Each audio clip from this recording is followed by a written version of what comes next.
BRS సభ్యత్వానికి MLC పదవికి కవిత రాజీనామా చేశారు. మండల్ చైర్మన్ కు రాజీనామా పంపిస్తున్నానని తెలియజేశారు. ఇటు హరీష్ రావు, సంతోష్ టార్గెట్ గా కవిత నిప్పులు చెరిగారు. హరీష్ రావు ఓ కట్టపాని అన్నారు. కేసీఆర్, కేటీఆర్ ను ఓడించేందుకు హరీష్ రావు డబ్బులు పంపారని ఆరోపించారు. నిజామాబాద్ లో తన ఓటమికి హరీష్ రావే కారణమని సందర్భంగా స్పష్టం చేశారు. తాను ఎన్నో అవమానాలు ఎదుర్కొన్నానని అన్నారు. అయినా పార్టీ కోసం ఎన్నో చేశానని కవిత చెప్పుకొచ్చారు. కుటుంబాన్ని విచ్ఛిన్నం చేసేందుకు హరీష్ రావు కుట్రలు పన్నారని, హరీష్ రావు, రేవంత్ రెడ్డి ఒకే విమానంలో ప్రయాణించారని సందర్భంగా తెలియజేశారు. రేవంత్ రెడ్డికి హరీష్ రావు సరెండర్ అయ్యారని హాట్ కమెంట్స్ చేశారు. మోసం చేయాలని చెప్పో ఇంకోటి చేయాలని చెప్పో మాట్లాడను. స్ట్రైట్ ఫార్వర్డ్గా ఇష్యూస్ మాట్లాడతా కాబట్టి నన్ను ఇలా బలి చేసి పర్వాలే. కానీ రేపటి నాడు ఇదే ప్రమాదం రామన్నకు కూడా పొంచుంది. రేపటి నాడు ఇదే ప్రమాదం మీకు కూడా పొంచుంది. అల్టిమేట్గా బీఆర్ఎస్ పార్టీని హస్తగతం చేసుకోవడానికి జరుగుతున్నటువంటి కుట్రలో భాగంగానే ఇవాళ నన్ను ఎలిమినేట్ చేయడం జరిగింది. నేను ఇవాళ ఓపెన్గా అడుగుతూ ఉన్నాను. హరీష్ రావు గారికి నేను సూటి ప్రశ్న వేస్తున్నా. ఈ రాష్ట్ర ముఖ్యమంత్రి రేవంత్ రెడ్డి గారు కూడా నేను సూటి ప్రశ్న వేస్తున్నా. నా మీద కుట్రలు ఎప్పటి నుండి ప్రారంభమైనాయి?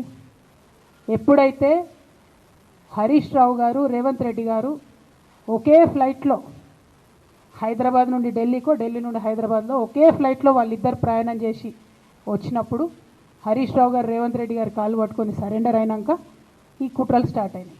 నా మీద ఈ స్టోరీలు స్టార్ట్ అయ్యాయి. మా కుటుంబాన్ని విడగొట్టాలనేటటువంటి కుట్ర స్టార్ట్ అయింది. నేను ఛాలెంజ్ చేస్తూ ఉన్నా, రేవంత్ రెడ్డి గారు మీరు చెప్పండి, ఆ ప్రయాణం జరిగిందా జరగలేదా? హరీష్ రావు గారు మీరు చెప్పండి, ఒకే ఫ్లైట్లో మీరు రేవంత్ రెడ్డి గారితో కలిసి వచ్చిండ్రా రాలేదా? పార్టీ వ్యతిరేకమా సామాజిక తెలంగాణ నినాదానికి? బీఆర్ఎస్ పార్టీకి సామాజిక తెలంగాణ అవసరం లేదా? భౌగోళిక తెలంగాణ వస్తే సరిపోతుందా? బంగారు తెలంగాణ కావాలని కేసీఆర్ గారు ఇచ్చిన నినాదమే కదా. బంగారు తెలంగాణ అంటే ఏంది? హరీష్ రావు ఇంట్లో బంగారం ఉంటే, సంతోష్ రావు ఇంట్లో బంగారం ఉంటే బంగారు తెలంగాణ అవుతుందా? కాదు కదా. ప్రతి ఒక్క సమాజం బాగుంటేనే బంగారు తెలంగాణ అవుతుంది. నేను అదే కదా మాట్లాడినా. దానికి ఇష్టం వచ్చినట్టు నా మీద స్టోరీ లేపిస్తే నేను భవన్లో పోయి కూర్చొని బాజాప్తా, ఎక్కడో కాదు, బయట ప్రెస్ మీట్ పెట్టలేదు, ఏ ప్రెస్ క్లబ్లో పెట్టలేదు, డైరెక్ట్గా తెలంగాణ భవన్, నా ఆఫీస్ అండి, నా పార్టీ భవన్లో పోయి కూర్చొని నేనేం చెప్పినా, నా మీద కుట్రలు జరుగుతున్నది, నా మీద విషప్రచారం జరుగుతున్నది అని చెప్పిన. నేను రామన్నను బుజ్జగించి గడ్డం పట్టుకొని అడుగుతా ఉన్నా, అన్న నీ చెల్లెని, ఒక మహిళా ఎమ్మెల్సీని మన పార్టీ ఆఫీస్లో కూర్చొని నా మీద కుట్రలు జరుగుతున్నాయని నేనంటే మీరు వర్కింగ్ ప్రెసిడెంట్గా ఉన్నారన్న, ఫోన్ చేయరా అన్న నాకు? ఏమైంది బేటా, ఎందుకు బాధపడుతున్నావు అని ఫోన్ చేయరా? ఇది ఎప్పుడు జరిగిన ఇన్సిడెంటు?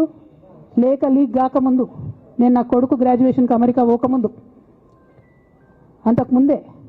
మరి మీరు వర్కింగ్ ప్రెసిడెంట్ కదన్నా, నేను పార్టీ ఎమ్మెల్సీని కదా.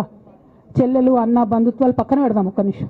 ప్రొఫెషనల్ సెటప్లో ఒక పొలిటికల్ పార్టీలో ఒక మహిళా ఎమ్మెల్సీ భవన్లో కూర్చొని నా మీద కుట్రలు జరుగుతున్నాయంటే మీరు మాట్లాడినరా అన్న? 103 రోజులు అయిపోయిందన్న ఇయ్యాలటికి, ఒక్క మాట మాట్లాడినరా? Congress party official PRO tweet చేస్తాడు, ముఖ్యమంత్రి గారు పిఆర్ఓ, ఈ పాల వ్యాపారంలో అవినీతి జరిగిందని. తెల్లారి 2-3 పేపర్లలో వస్తుంది, 3వ రోజుకి మాయమైపోతుంది. అదే కేటీఆర్ గారినేమో 3 సార్లు విచారణ పేరుతో పిలిచి వేధిస్తారు. అంటే కేసీఆర్ కుటుంబం నికార్స్గా బరిగీసుకొని కాంగ్రెస్ పార్టీతో రేవంత్ రెడ్డితో కొట్లాడుతున్నాం కాబట్టి మా మీదనేమో కుట్రలు జరుగుతాయి, మా మీదనేమో కేసులు పెడతారు. మీ మాత్రం 1 or 2 days హెడ్లైన్స్ వస్తే తర్వాత న్యూస్ గాయబవుతుంది. ఎన్ని జరగలే చెప్పండి హరీష్ రావు గారి విషయంలో? ఫస్ట్ పాల వ్యాపారం మీద ఏమొచ్చినాయి ఆరోపణలు? ఆనాడు బీఆర్ఎస్ పార్టీ గవర్నమెంట్లో SC, ST, BC హాస్టళ్లకు Harish Rao గారి పాల వ్యాపారం నుంచి పాలు సప్లై చేసిరనే ఆరోపణలు అయోధ్య రెడ్డి గారు ట్వీట్ చేసి గతం 2 రోజులు పోయింది ఆరోపణ. ఎందుకు? సరెండర్. నెక్స్ట్ ఒక అభియోగం చేసిరు ముఖ్యమంత్రి గారు, రంగనాయక్ సాగర్ దగ్గర ఈయనకు ఫామ్ హౌస్ ఉంది, అది ప్రభుత్వ భూమి, కబ్జా చేసిండని. 1 day headline, 3rd day news గాయబ్. No case, nothing.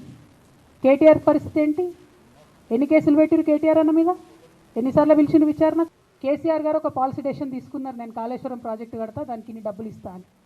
ఆనాడు మంత్రి ఎవరు? ఎగ్జిక్యూషన్ చేయాల్సింది ఎవరు? 2014 నుంచి 2018 వరకు తుమ్మిడిహెట్టి దగ్గర నుంచి మేడిగడ్డకు స్థలం మార్చినప్పుడు మంత్రి ఎవరు? ప్రాజెక్టులు డిసైడ్ చేసినప్పుడు మంత్రి ఎవరు? అన్ని మీటింగ్లు, టెక్నికల్ ఇష్యూస్ చూసుకోవాల్సింది ఎవరు?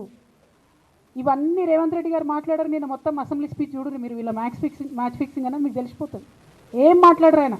ఎంతసేపు కేసీఆర్ కాళేశ్వరం కట్టిండు, కేసీఆర్ కుటుంబం 1,00,000 కోట్లు తిన్నది.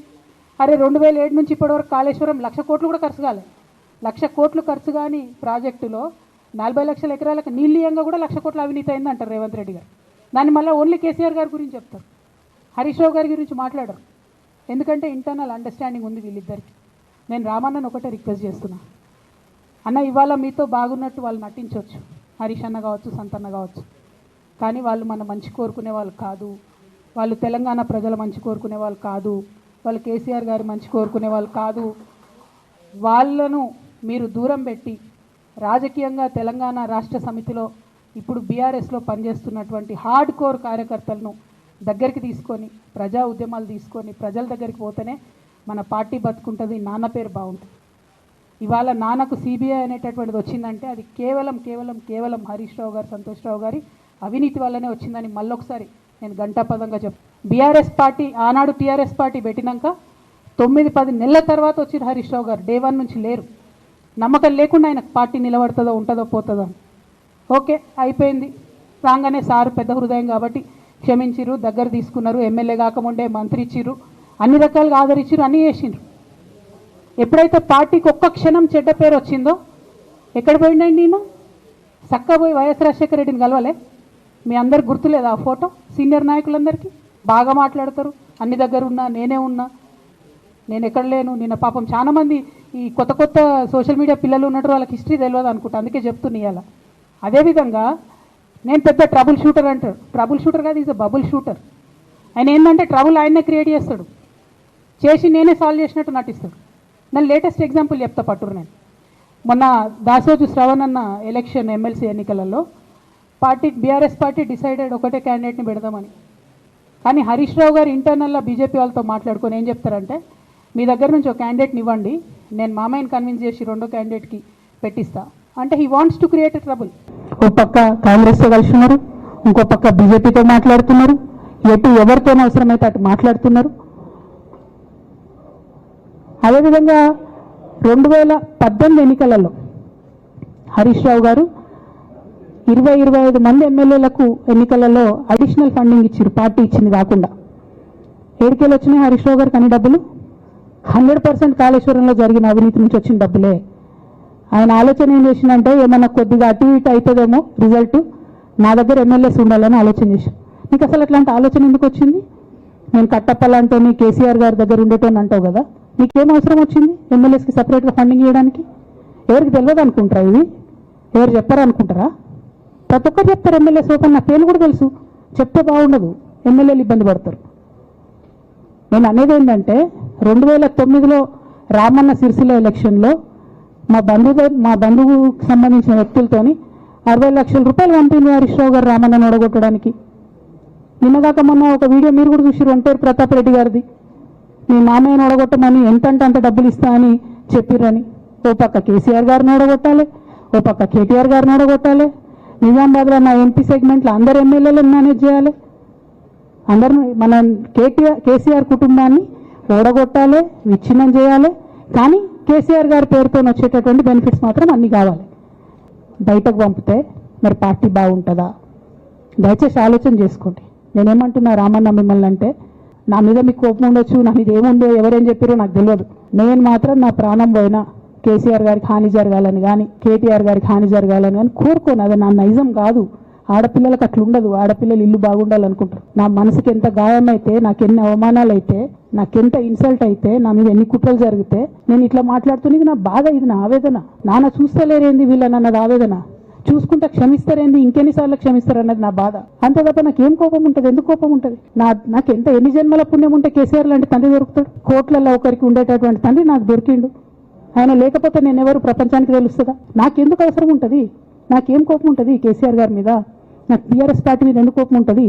నాకు 27 సంవత్సరాలు ఉన్నప్పుడు నేను నా కొడుకుని చిన్న పిల్లగాన్ని పసిగుడ్డుని ఎత్తుకొని ఇక్కడికి వస్తే ఆ రోజు నుంచి ఈ రోజు వరకు నేను రోడ్డు మీదనే ఉన్నా, ఉద్యమాలే చేస్తున్నా, పోరాటాలే చేస్తున్నా, తెలంగాణ ప్రజల కోసం పనిచేస్తున్నా. రేవంత్ రెడ్డి గారు కేసీఆర్ గారిని తిడుతుంటే దయ్యాలు వేదాలు వాళ్ళు ఇస్తున్నట్టు అనిపించింది నాకైతే. దానికి ఈయన హీరోలాగా ఎదుర్కొన్నాడు. ఈయన 6 అడుగుల బుల్లెట్ అని పార్టీ అంతా ట్వీట్ చేస్తే, మరి 6 అడుగుల బుల్లెట్ ఎవరికి గాయం చేస్తుంది? ఎండ్ ఆఫ్ ద డే ఇవాళ అయితే నన్ను గాయపరిచింది, రేపు రామన్నను గాయపరుస్తారో కేసీఆర్ని గాయపరుస్తారో జాగ్రత్తగా ఉండండి రామన్న, నేను చెప్పేది ఏం లేదు, జాగ్రత్తగా ఉండండి, కేర్ఫుల్గా ఉండండి. అట్ ద సేమ్ టైం ఈ హరీష్ రావు గారి కారణంగా గమ్మత్ ఏముంటదంటే, ఒకసారి హంపికి పోతారు వీళ్ళందరూ, మీ అందరూ తెలుసు ఆ స్టోరీ. హంపికి పోయి పాటలు పాడుకుంటారు, మొత్తము చాలా మంది కలిసి కేసీఆర్ గారిని చాలా అవమానకరంగా మాట్లాడతారు, ఒక పార్టీని వెనుపోటు కొడదామని డిజైన్ చేశారు. ఇదంతా వీరికి తెలుసు, హరీష్ రావు గారికి తెలుసు. నేను ఆ రోజు సాక్ష్యం ఉన్న హరీష్ అన్న వచ్చి లిటరల్లీ రామన్న చేతులు పట్టుకొని, అరే మామయ్యకి చెప్తురా, సింక్ ఆర్ సేల్, నేను మామయ్యతోనే ఉంటా అని చెప్పి అక్కడ మాట్లాడుకున్న వాళ్ళందరూ రెడ్డిసార్ దగ్గర అవుట్ చేసిండి. ఆ తర్వాత పర్యవసానంలో ఈటల రాజేంద్ర అన్న బయటికి వెళ్ళడం. ఈ మహానుభావుడు వల్ల జగ్గారెడ్డి దగ్గర నుంచి మొదలు పెడితే, చెరుకు శ్రీనివాసరెడ్డి ముత్యంరెడ్డి అన్న కొడుకు దగ్గర నుంచి మొదలు పెడితే, రఘునందన్ రావు గారు, మైనంపల్లి గారు, విజయశాంతి గారు, విజయరామారావు గారు, ఆయన పాత పెద్ద ఉండే ఈటల రాజేందర్ గారు, వీళ్ళందరూ పార్టీలకు వెళ్ళి పోయిండ్రు కదా, పోలేదా? ఇవన్నీ హరిశన్న చేసినాయి కదా. ఆనాడు దుబ్బాక ఉప ఎన్నిక ఎందుకు ఓడిపోయినాం? దుబ్బాక ప్రజలకు ఇప్పటికి కూడా గుర్తుంటది. వాళ్ళందరూ ఒకటే మాట చెప్తారు, ఈయన సిద్దిపేటకు తప్ప రూపాయి రానియాడు దుబ్బాకకు, ఈయన వచ్చి ప్రచారం చేసిండు కాబట్టి మేము ఓటేయాలని ఓపెన్ గా చెప్పారు ఆనాడు ఎన్నికలలో. దానికి ఏం రాపించుకుంటాడు ఈయన పేపర్లలో? ఒంటరి పోరాటం చేసి ఓడిన హరీష్ రావు. అసలు ఓడిపోయింది మీ వల్ల కదా. మీరు మీడియా మేనేజ్మెంట్ లో సూపర్ అలా డౌట్ ఏం లేదు. రామన్న యూట్యూబ్ మేనేజ్ చేసి మెయిన్ స్ట్రీమ్ మీడియా మేనేజ్ చేస్తాడు, అంతే, అంతకుమించి వేరే ఏం లేదు. నేను రామన్న రిక్వెస్ట్ చేస్తున్నా, మీరు కూడా ఆ స్కిల్ నేర్చుకోండి అన్న. ఆనాడు పీసీసీ అధ్యక్షుడిగా ఉండి రేవంత్ రెడ్డి గారు ఏమంటారు, కాంగ్రెస్ పార్టీ ఓడిపోతుంది ఇడా అని చెప్పి ఆయన ముందే డిక్లేర్ చేసిండు, ముందే చేతులు ఎత్తేసి. హరీష్ అన్నాడు పోయి కూర్చొని మరి ఈటల రాజేందర్ అన్నని గెలిపించొచ్చు. ఈ బంధం రేవంత్ రెడ్డి గారిది హరీష్ రావు గారిది అప్పటి నుంచి కొనసాగుతుంది, కొత్త బంధం ఏం కాదు ఇది. నేను కేసీఆర్ గారిని పెద్దల్ని రిక్వెస్ట్ చేసేది ఒకటే, ఈయన చేస్తున్న నక్కజిత్తుల్ని దయచేసి గమనించండి. ఇలా నేను బయట పోతా కావచ్చు, నాదేముంది, ఉద్యమంలోకి వెళ్ళి వచ్చినా మళ్ళీ ఉద్యమంలోకే పోతా, నాకు భయం ఏముంటుంది, నాకు ఎన్నడూ పదవుల మీద ఆశ లేదు. పార్టీ నుంచి వచ్చిన ఎమ్మెల్సీకి స్పీకర్ ఫార్మాట్లో చైర్మన్ గారికి నేను పంపుతా ఉన్నాను రాజీనామా పత్రాన్ని. అట్లానే బీఆర్ఎస్ పార్టీ ప్రాథమిక సభ్యత్వానికి కూడా గౌరవ పెద్దలు కేసీఆర్ గారికి రాజీనామాను పంపుతా ఉన్నాను. దీన్ని మన రావుల చంద్రశేఖర్ రెడ్డి గారికి తెలంగాణ భవన్కి వారికి నేను పంపుతా ఉన్నాను. ఎందుకు ఇవి ఇప్పుడే చూపించినా అంటే, పదవుల మీద నాకు ఎప్పుడు ఆశ లేదు. ఇక సంతోష్ రావు గారి గురించి 2 నిమిషాలు చెప్తా, అంత పెద్ద సీనున్న మనిషి కాదు కానీ చెప్పాలి. ఎందుకంటే కూరల ఉప్పు ఎట్లుంటది ఈయన అట్లా అన్నట్టు, ప్రతి దాంట్లో చెడగొట్టడానికి కొంచెం ఉండాలి కదా, అట్లాంటి వాడు కాబట్టి చెప్పక తప్పదు ఈయన గురించి. చెప్పులో రాయి చెవులో జోరిగా అంటాం కదా, అట్లాంటి టైపు, కాబట్టి ఖచ్చితంగా చెప్పాలి. విషయం ఏంటంటే, ఈయన ధనదాహం ఎట్లాంటిదంటే సంతోష్ రావు గారిది, రామన్న కాన్స్టిట్యున్సీ, కేటీఆర్ అన్న కాన్స్టిట్యున్సీ నేరెళ్లలో ఇసుక లారీ గుద్ది ఒక దళిత బిడ్డ చనిపోతాడు. సరే, దాని మీద పాపం అక్కడ ఆ రోజు అందరు యాజిటేషన్ చేస్తే, ఈయన సంతాన అడ్వాంటేజ్ ఏంది, ఈడ కూర్చుంటాడు కదా సార్ దగ్గర, సీఎంఓలకి వెళ్ళి ఫోన్ చేసి అక్కడ ఉన్న పోలీసు వాళ్ళందరినీ ఒత్తిడి పెట్టి 7 దళిత బిడ్డల్ని కొట్టినరండి. 3-4 సార్లు 3rd డిగ్రీ వేస్తే ఇలా 7 కుటుంబాలు కూడా వాళ్ళు ఎందుకు కూడా ఏ పని చేసుకోలేనటువంటి పరిస్థితులలో ఆ దళిత బిడ్డలు ఉన్నారు. అది మొత్తం రాజకీయంగా బ్లేమ్ అంతా రామన్న మీదకి వచ్చి, ధనదాహమేమో సంతన్నది, నేరం చేసిందేమో సంతన్న, వీడికెళ్ళి ఫోన్లు చేసి ఒత్తిడి చేసి కొట్టిపించిందేమో సంతన్న, చెడ్డ పేరేమో రామన్న.